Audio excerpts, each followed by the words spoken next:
Shalom. It's the brother Quanah. I'd like to start off by giving all praises, honor, and glory to Yahweh, Bahashim, Yahweh Shai, Bahashim, Rakak Radas. Double honors to all the brothers in this truth. And the title of today's lesson is going to be, are you willing to lose everything for the Lord? Right? Came up with that title because I'm in the book of Job, and I'm reading the book of Job, and it's just a great story on how, Job was a very wealthy man. You know what I mean? He was very wealthy. He had everything that he could ask for, everything he needed. His family was straight, his sons, everybody that he had in his household, everybody was, they were straight, and, he was very humble. He was a very humble man. He knew how he got it. He knew the stuff that he got was given to him by the Lord. And one day it was all taken from him, right? You know what I mean? And what makes the story so great is how much that he had.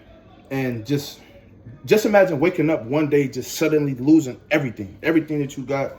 Your home, your wife, your kids, you know what I'm saying? Your money, everything. He lost everything. He lost it all. And he kept his faith. And that's what makes the story so great, right?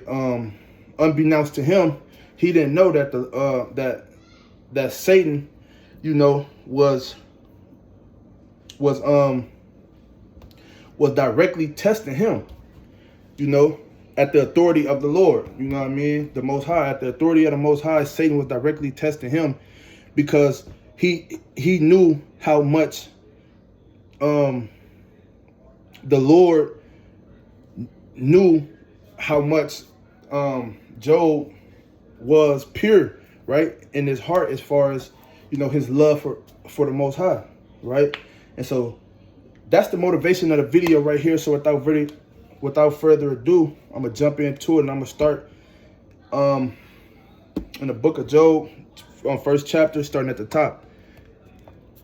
And it says, there was a man in the land of Uz whose name was Job, and that man was perfect and upright, and one that feared the Most High and eschewed evil, right? So Job, he was a perfect, right? He was perfect, right?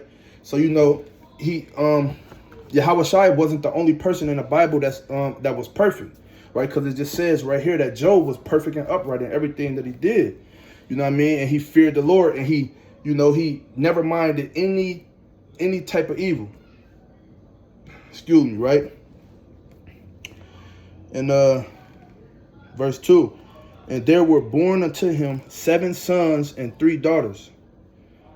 His substance also was 7,000 sheep and 3,000 camels and 500 yoke of oxen and 500 she-asses and a very great household, so that this man was the greatest of all men of the East. So now, back in those days, the economy wasn't driven off, currency.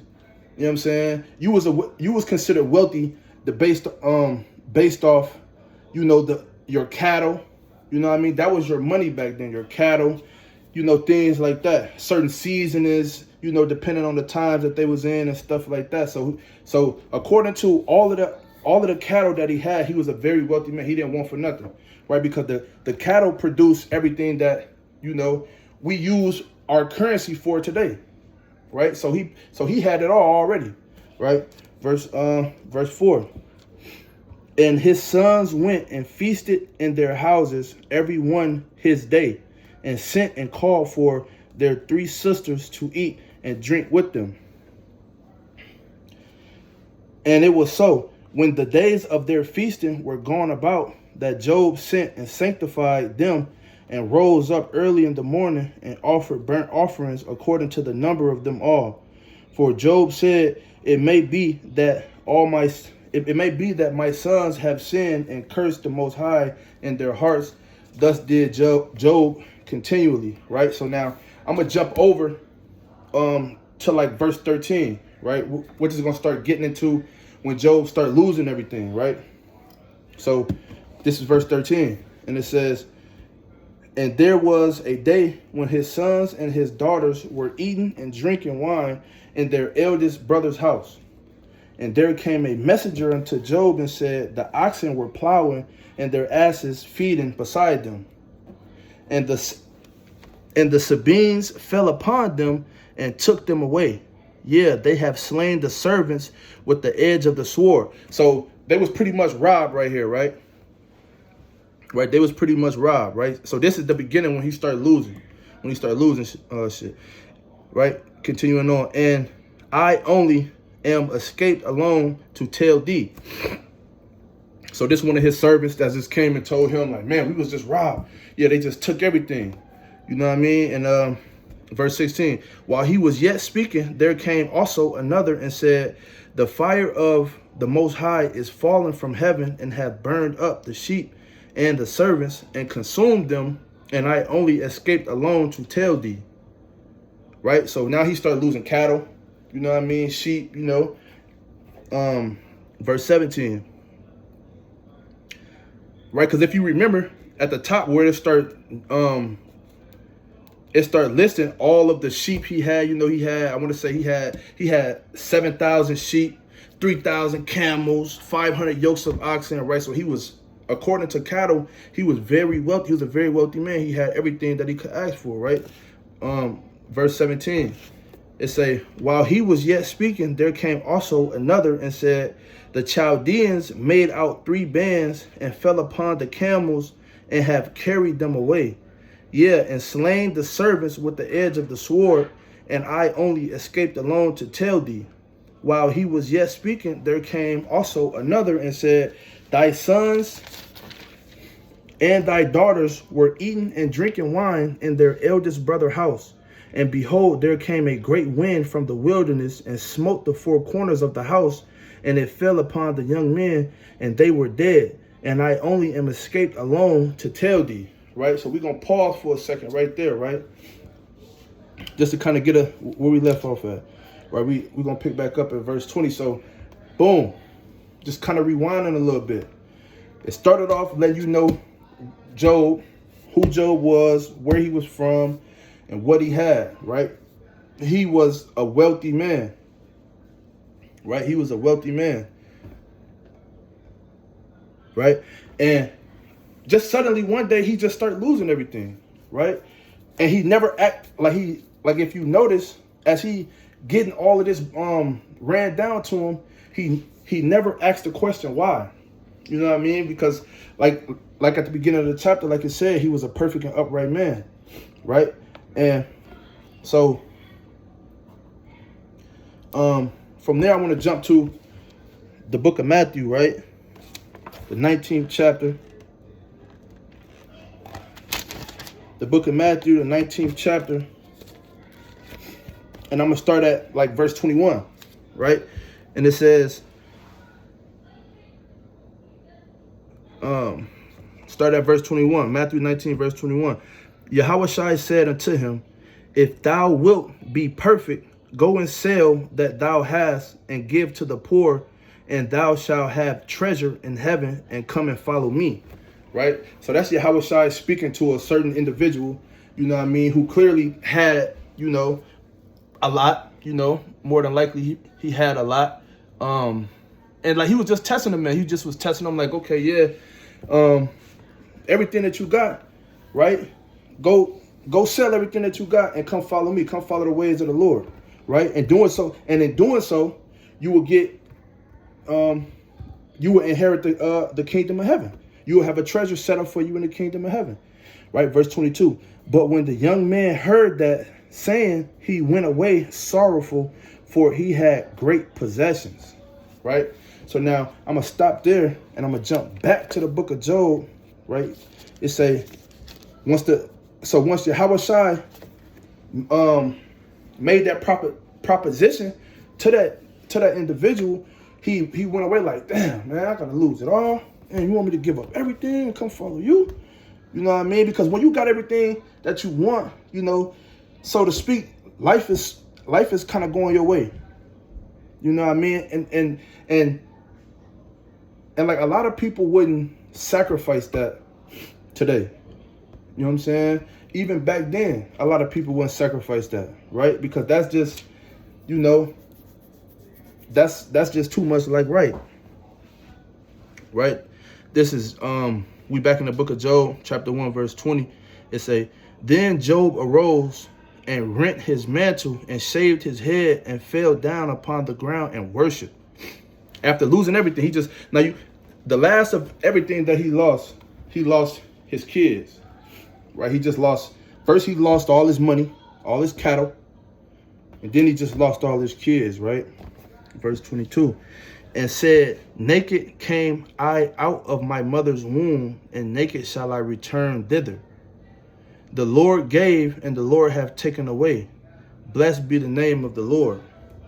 And all this Job sinned not, nor charged the Most High foolishly. Never questioned him, not once. Never cursed him. Never, you know what I mean? You know, it never brought doubt into his mind that there was a higher power. You know what I mean? So, and that's why he was considered a faithful and true and upright and perfect man in the eyes of the Most High, because of that. Right? So now we're going to jump back to the book of Matthew, and we're going to start at verse 23. Matthew 19, verse 23. Then it says, then said Yahushua unto his disciples, verily I say unto you, that a rich man shall hardly enter into the kingdom of heaven. Verse 24, and again I say unto you, it is easier for a camel to go through the eye of a needle than for a rich man to enter into the kingdom of heaven. Right? So it's almost impossible for a rich man to enter into the kingdom of heaven, because 9 times out of 10 chance he's not going to be willing to sacrifice everything he got, living a good life, having everything he want, you know, to come into the ways of the Lord. And that's pretty much what that's saying right there. Right? I want to jump to the Apocrypha, and this is Ecclesiasticus 2, starting at 1. It say, my son, if thou come to serve the Lord, prepare thy soul for temptation. Right? So if you decide that you want to come into this truth and you want to come into, you know, serving the Lord, start following the law, statutes, and commandments, start, you know, trying to live righteously, just know that it's not going to be an easy walk. Day to day, you're gonna be tempted, right? It just said, prepare thy soul for temptation. Set thy heart aright and constantly endure, and make not haste in the time of trouble. Cleave unto him and depart not away, that thou mayest be increased at thy last end. Right? Whosoever is brought upon thee, take cheerfully and be patient when thou art changed to a low estate. Right? So if you got it all and you decide, you know, you want to come into this thing, you want to come into the truth, you know what I mean?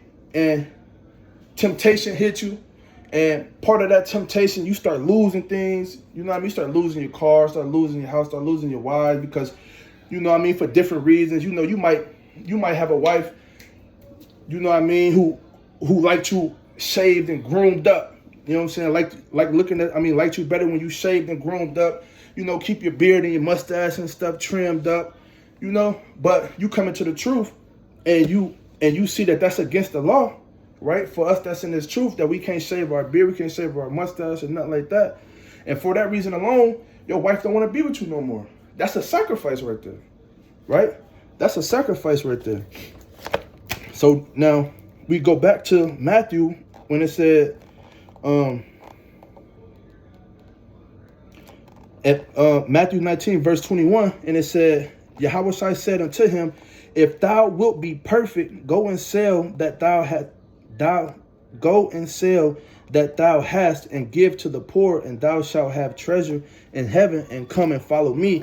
You know what I'm saying? Like, breaking that down, you know what I mean? Just give it up, right? So give up the clean shave, good look, you know what I'm saying, that your girl like, you know what I mean? Even if it's going to cause you to lose her or not. I mean, even if it's going to cause you to lose her, you know you're doing this for a greater purpose. You're doing this to have treasure set up in heaven, right?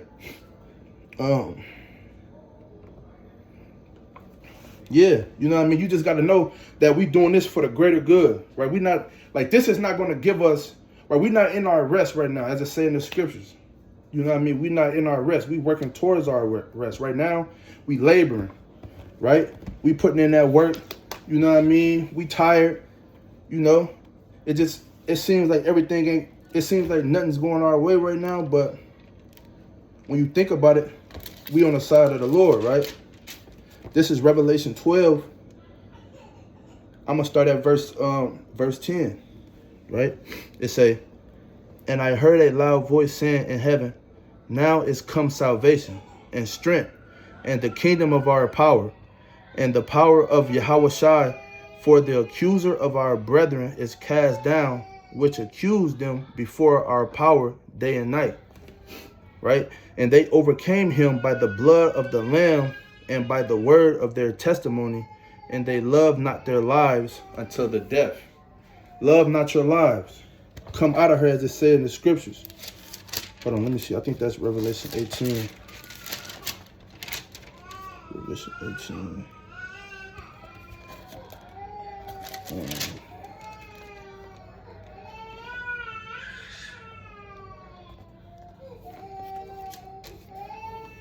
Hold on, select. Yeah, I can't find it right now. As you hear, I got the baby crying in the back. Hopefully this is an edifying video. Till the next time I say, Shalom.